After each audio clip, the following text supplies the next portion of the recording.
basically incompatible with any organised global society and the maintenance of human civilization. Leading scientists warn of a hothouse Earth scenario, a planetary threshold that may exist if the temperature rises as low as 2 degrees C, in which further warming becomes self-sustaining.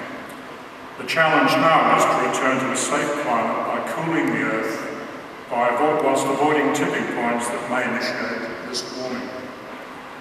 So this requires an emergency response where the climate is a primary concern of leadership at all levels of society. We have a leadership failure. Influential global leaders, including political, corporate, media and financial leaders, have deliberately refused to accept the overwhelming scientific consensus on climate change and its risks, including predatory delay to prolong an unsustainable economic system. Driven by perverse short-term incentives and lacking the imagination to understand the implications, they have placed humanity in extreme jeopardy. Many of Australia's leaders are particularly culpable in this, having done everything possible over the last 3 decades to prevent the development of serious climate change policy, both here and internationally, and to protect the fossil fuel industry. Notwithstanding the fact that Australia is the world's fourth largest carbon polluter if you include exports, and one of the countries most exposed to climate change. The first duty of a government is to protect the people, their well-being and their livelihoods. Instead, Australian governments have left the community largely unprepared for the disasters which are now unfolding and for the extensive changes required to maintain a cohesive society as climate change impacts escalate. So how do we address the climate threat? Well, Australians collectively have a duty of care to protect people, nature and civilisation, both locally and globally. Calls to contribute to solutions to the climate threat need to be fair, taking account of people's capacity to respond. Climate change is a global problem, requiring unprecedented levels of global cooperation. It obviously cannot be solved by Australia acting alone, but Australia must be fully committed to such cooperation. So the priorities for action include, firstly, cutting greenhouse gas emissions rapidly to zero. All fossil fuel expansion must be stopped immediately. Policies which encourage fossil fuel use must be halted and subsidies removed, and the existing industry wound down in good order, with adjustment programs in place for frontline communities who will be affected. Strategies to minimise methane emissions need to be implemented urgently.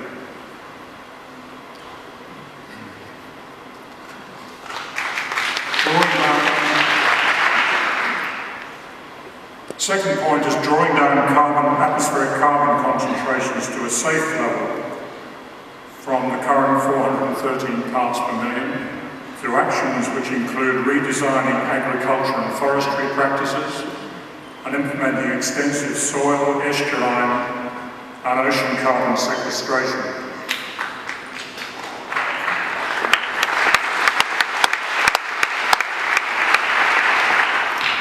Thirdly, working to prevent tipping points and damage whilst the zero emission and drawdown goals are being achieved. And fourth, integrating adaptation and resilience measures into the economic restructuring needed to restore a safe climate and repair ecosystems. Now, in all of this, early action is essential. The prevalent idea of a gradual transition to a net zero emissions by 2050 is no longer tenable. A far faster transition is required, using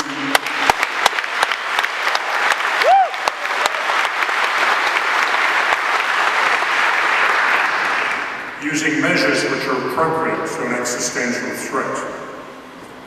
So climate change must be accepted as an overriding threat to national and human security, with the response being placed at the highest priority at national and global levels.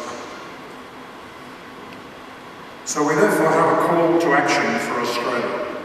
It's in Australia's self-interest to demand far greater global action on climate change and to lead by acting itself.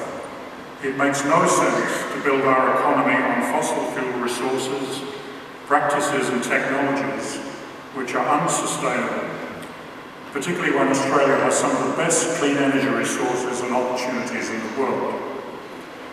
This requires leadership which understands the challenge and the opportunities and is totally committed to accelerating the emergency transition to a safe climate economy.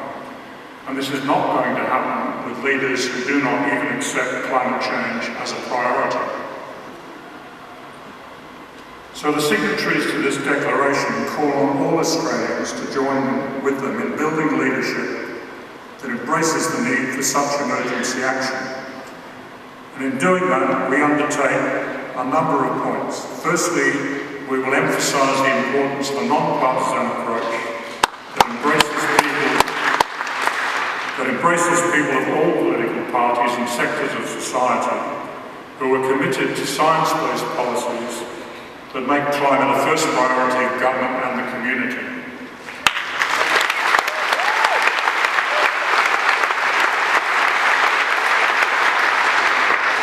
Second, to emphasise the value of a non-partisan government of national unity on climate.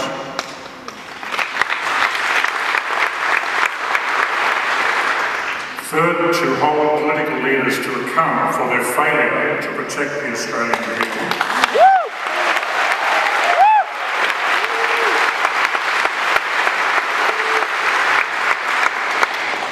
Fourth, to give priority to engaging with the business community to build understanding of the real nature of the risks we face and the pace of change required.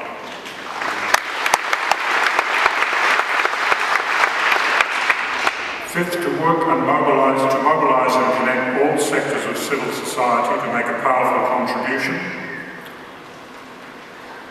Sixth, to work to reinvigorate public administration and governance skilled and willing to drive the political and economic transition. Seventh, to advocate tirelessly in public to build understanding and community capacity to drive this change. And fourth and finally, to form a specialist task force to set up a roadmap for Australia's emergency.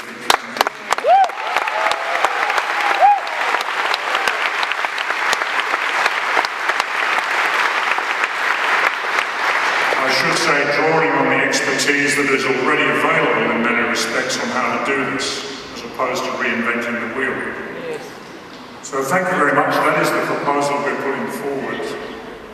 This will be, I understand, on the web for people who are willing and keen to support it. We look forward to getting as much cooperation and support from you as we can. So this will be taken from this forum and used in the other corridors of power to make this change actually happen. So thank you very much for your consideration, and I hope you found